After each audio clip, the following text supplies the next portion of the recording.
Good morning. Good morning.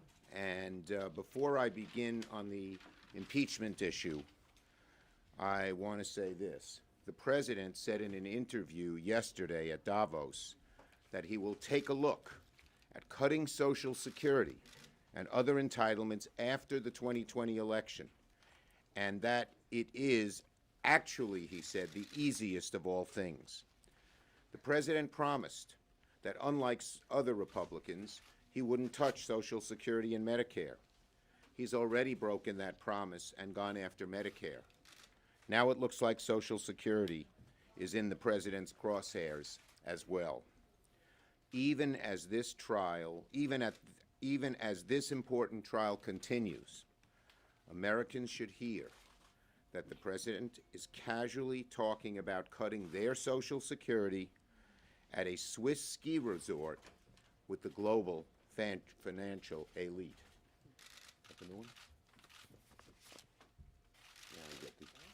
Now we get the impeachment stuff. Okay, to the matter at hand. Today was a discussion, Tuesday was a discussion over amendment votes. But yesterday, the managers got to lay out their case uninterrupted. As manager after manager stepped up to lay out the evidence amassed against the president in precise and devastating detail, the atmosphere of the Senate took on an entirely different dimension. It may have been the first time that many of my Republican colleagues heard the full story, the complete narrative from start to finish, uninterrupted and not filtered through the kaleidoscope lens of Fox News, where at best things are left out and at worst things are terribly distorted. It may have planted the first seed in their minds that yes, perhaps the president did something very wrong here. Mr. Schiff and the other managers did an exceptional job laying out the facts of the president's alleged abuse of power and obstruction of Congress, meticulously walking through the chronology, anticipating and rebutting the most predictable counter-arguments from the president's counsel along the way, and knocking those arguments down before they got there. I was particularly impressed how Mr. Schiff undid the ability of the managers to say, well, the president said there's no collusion, and they kept pointing out in a very clear way, in the same phone call, or in the same letter, or in the same conversation, he then went back to holding back the aid. It has been only one day, but House managers are setting the bar very high for the President's Council to meet. At this point, I'm not sure how the President's Council, as unprepared, confused, and tending towards conspiracy theories as they have been, can clear it. And I'd say one other thing, particularly in the last 2 hours, when Mr. Schiff summed everything up. I was there, and I like to watch my Republican colleagues, and many of them really don't want to be there. And so for some of it, they're looking the other way. They may be chatting with somebody sitting this way. Schiff had such power in his speech that he almost forced them to look at him and listen, and just about every Republican's eyes were glued on Mr. Schiff. So it was a powerful rendition. Now, what are the Republicans saying after yesterday? Well, the same Republicans are saying that they heard nothing new. But these Republicans voted 9 times on Tuesday against amendments to ensure new witnesses and new documents to come before the Senate. Let me repeat, the same Republicans saying they heard nothing new just voted 9 times on Tuesday to hear nothing new. If they want new stuff, there's plenty of it. As the managers made clear, a lot of the documents are sitting there, all compiled, all ready to go, with simply a vote of 4 Republicans to subpoena them. So this argument that they heard nothing new when they vote against new evidence repeatedly rings very, very hollow.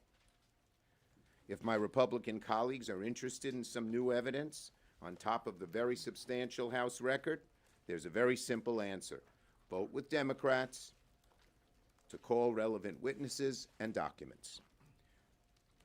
The presentations themselves argued both implicitly and explicitly for the importance of witnesses and documents.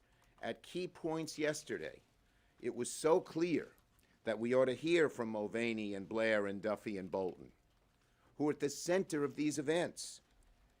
It was so clear that we must review relevant documents. If someone doubts a witness reporting a phone call, the way to verify it, to see if it's true, is look at the underlying document. They don't want that.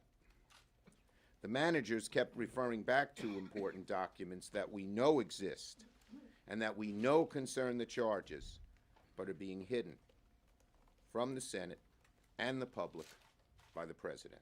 One example, Ambassador Taylor's memo to Secretary Pompeo after he spoke to Bolton, in which he gave a contemporaneous account of his concerns about the President's corrupt scheme in Ukraine.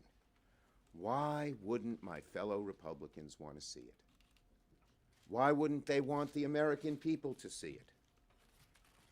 I don't see how any senator, Democrat or Republican, could sit on the floor, listen to Adam Schiff and the House impeachment managers and not demand witnesses and documents, unless, that is, they're not interested in the truth, that they're afraid of the truth, that they know the President is hiding the truth. I think the case for witnesses and documents is so self-evident that many of my Republican colleagues are desperate to talk about anything else. They're so eager to change conversation from witnesses and documents, from over the question of fairness of the trial, that they're inventing shiny objects and so-called outrages. We don't know what the next one will be, but it'll surely be something irrelevant to a fair trial, because they don't want to debate that issue. So they try to turn you, the press, and the American people away to look at something else that has nothing to do with the trial. Make no mistake about it.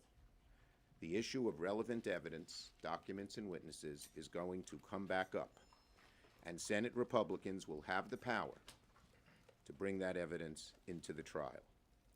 We saw how Leader McConnell was forced to modify his resolution on Tuesday after certain Republicans raised objections. Republican senators, 4 of them, it's in their hands, can make this trial more fair if they want to. The question is, will they use that power when it really matters? Senator Hirono. Thank you very much. I'm glad our leader started by saying that the President has said that he is going to cut Social Security. And this reminded me of in the midnight hour on Tuesday when Cipollone got up and said that the President is a man of his word. I wrote on my notebook, what a whopper. That's not the only time. The House managers, definitely not.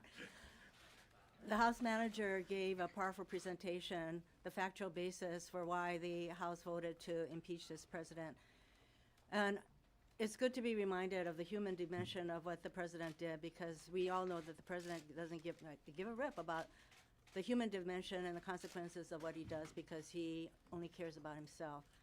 But when Jason Crow said during his presentation that as a veteran, having fought in Afghanistan and Iraq, what it felt like to search for scrap metal to fortify their vehicles because they didn't have those kinds of protections, or to watch Ambassador Taylor on video saying that when he went to eastern Ukraine and talked to the commander who was fighting the Russians there, and the commander thanking him for the American aid, and Ambassador Taylor knowing full well that that aid had been held up, who of us would not feel like, you know what? You know, he said he felt badly. I'm sure he felt worse than badly because our country did not keep our word. So the human dimension of what the President did is something we should not forget. And yes, we've all heard that our colleagues are saying, well, why don't we have new evidence, which, by the way, we spent 12 hours or 13 hours on Tuesday. They spent shutting down. So that's total hypocrisy on their part. or that they're getting restless. Most of us get restless when we are presented with information we don't want to hear, right? And they don't want to hear what the president did. And if they were to ask themselves, there's just a simple question of, is it okay for the president to have shaken down the president of another country, a very vulnerable country who needed our support and almost $400 million in taxpayer money so his troops can fight against Russian aggression? And the president used our taxpayer money to bribe that president. Just ask themselves that question. They don't want to face that. And so they're squirming. Why? Because the truth hurts. Thank you, Macy. Thank Senator you. Casey.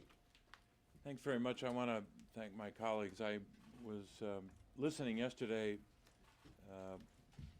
with a degree of attentiveness that maybe some of us don't always exhibit in our daily work because of the gravity of the story, the consequences for the country, but also the manner in which the House managers presented the case.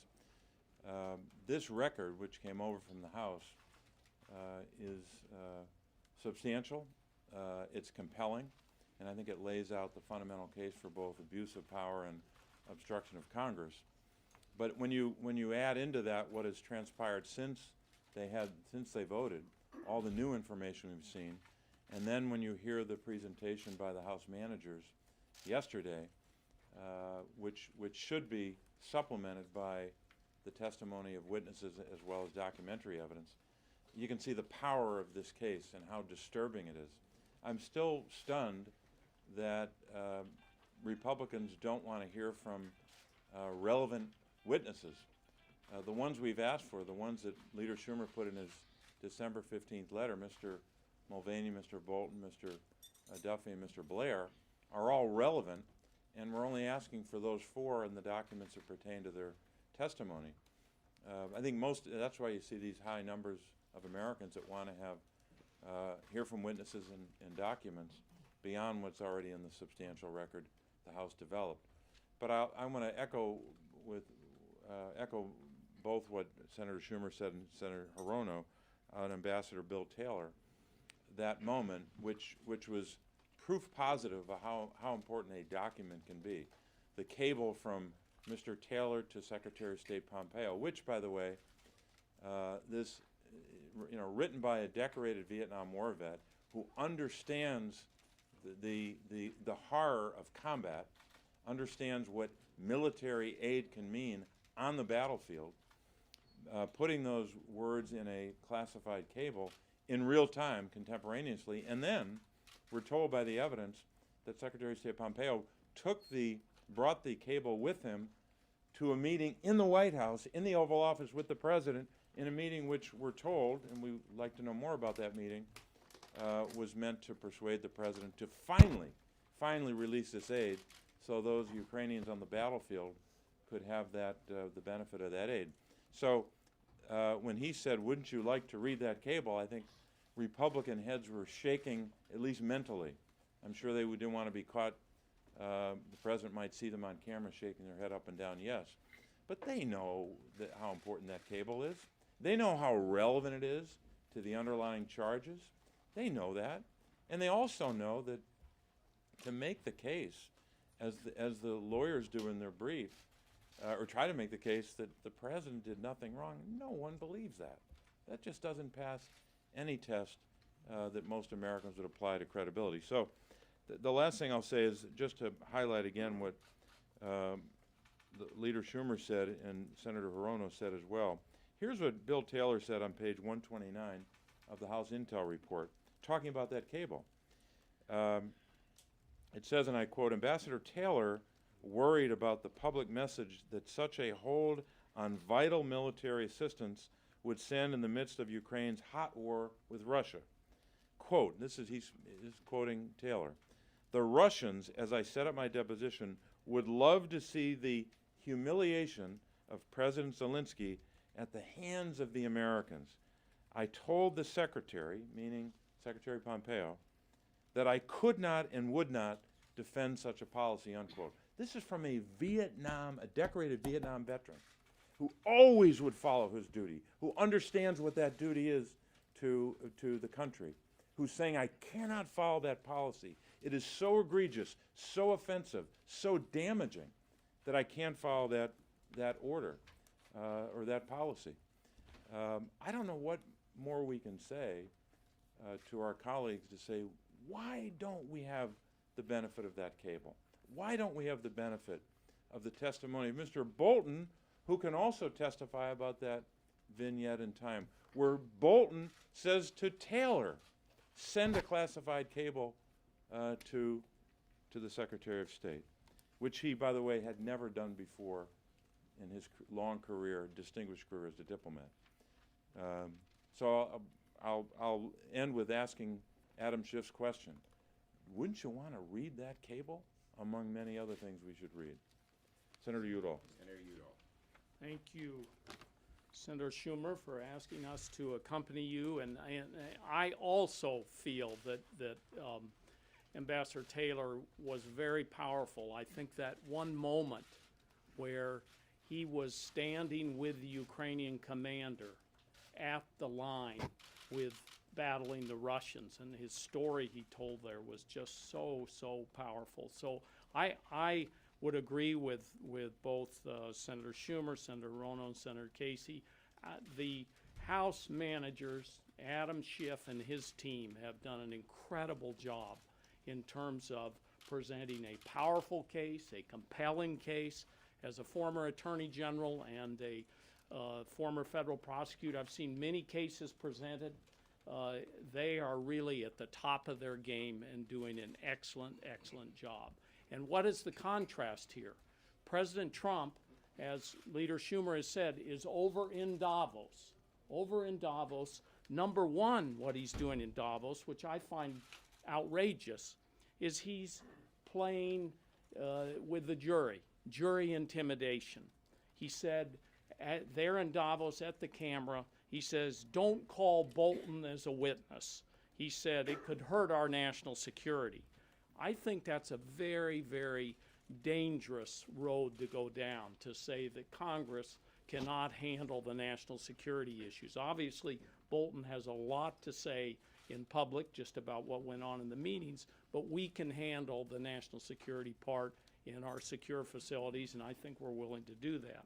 The other thing that I found was really upsetting in terms of President Trump's behavior over in Davos was he and this is his quote, honestly, we have all the material and we don't, he says, honestly, we have all the material and they don't have the material. Here he is gloating over the fact that he has the documents. He's not turned them over to Congress. He's violated that special relationship, Article 1, Article 2, where Congress is supposed to be able to subpoena documents and to do oversight. And here he is gloating in it while he's sitting over in Davos. So it's beyond belief that the President of the United States would even go to Davos in the middle of an impeachment trial and then make statements like that to intimidate the jury and to gloat over the fact that he has not turned documents over. And then let me just say finally that Senate Democrats take their oath very seriously. As a former federal prosecutor and attorney general, I know how trials use evidence. I've seen it over and over again. And the case here to be made is that we've got to have the evidence, we've got to have the documents, we've got to have the witnesses. And so it's pretty astounding that Republicans would be going around the hill saying, well, we haven't seen anything new, when all they're trying to do is shut down this trial and make sure that nothing new comes in. And I think when it comes to history, a lot of this is going to break over time. And if they don't want to see this information now, a lot of it's going to come out, and I think they're going to regret it. Senator, hi, this is Maria Pena with Telemundo. Thank you for doing this. Two questions. how close are you to persuading at least 4 Republicans to join you in calling additional witnesses and documents, number one? And number two, President Trump has tweeted over 100 times saying that Democrats are doing this because they can't accept the defeat of the 2016 elections. So are you concerned about any political risk for the Democratic Party in November?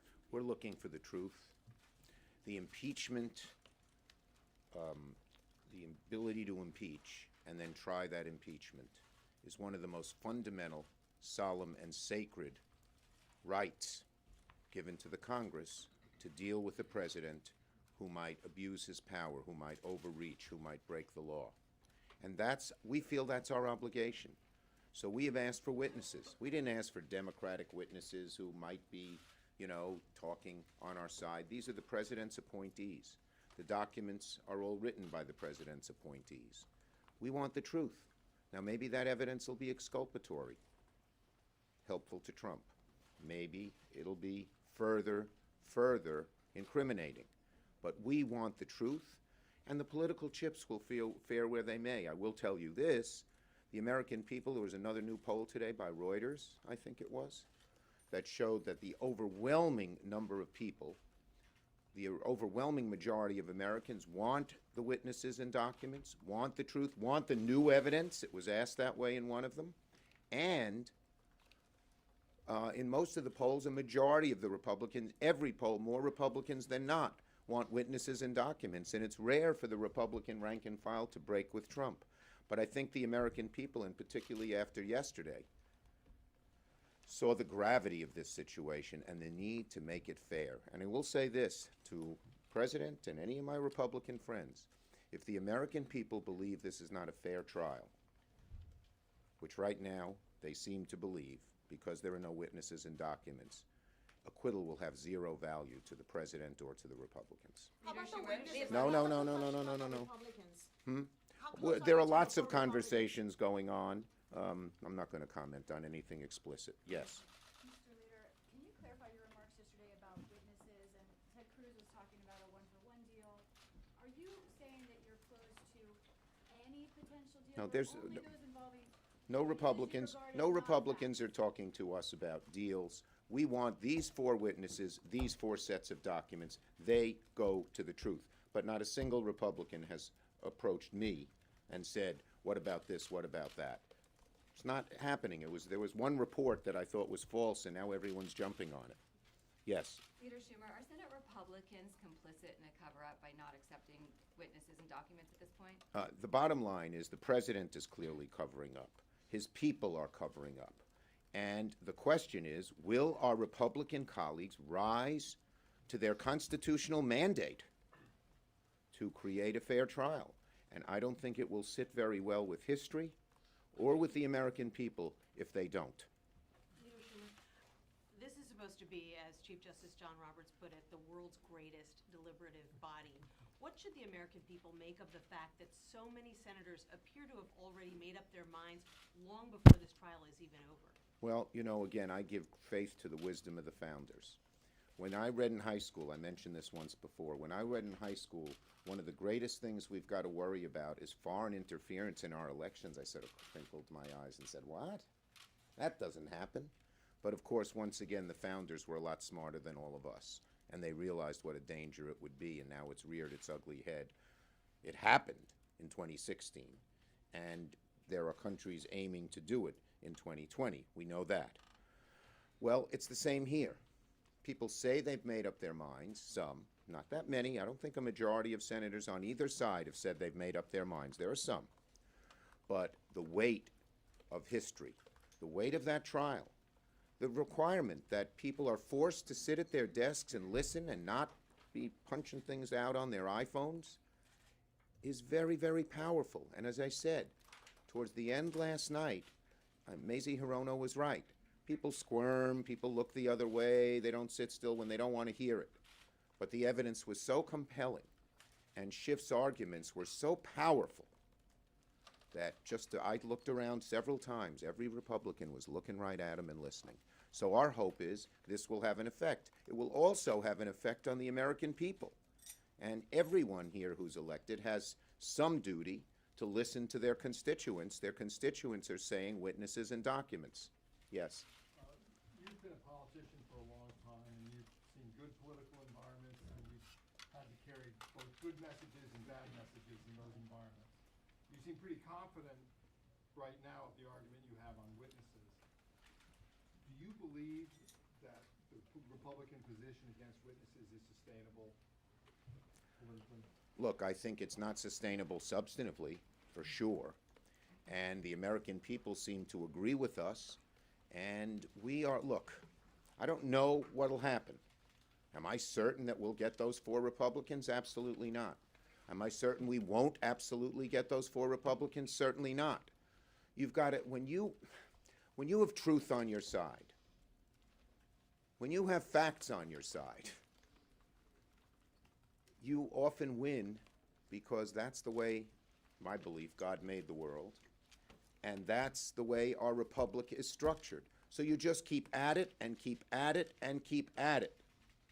And I can't tell you the outcome, but I feel my whole caucus, from one end to the other, feels very confident of these arguments. We're the ones out there. You don't find many Republicans going and talking to the press. Someone told me if you looked at who's going on the shows, it's overwhelmingly Democratic. Now, that's because of the faith in argument that we have. And that's because a lot of them, look, I heard the press asking 2 Republicans yesterday, I just happened to overhear it. Do you think the president did anything wrong? They couldn't even answer that question. So, yeah, please, Poppy. I have hope, is a better way to put it. Hope that we might get the witnesses and documents by the end of the day. And we're going to keep fighting and fighting and fighting. Bobby. Two points. One is, and it's relevant to a couple of questions. The reason why having a witness give testimony in this proceeding, in this trial, is not just because of the consequences, the determination the Senate has to make, but because they're not just walking in and talking about what they saw.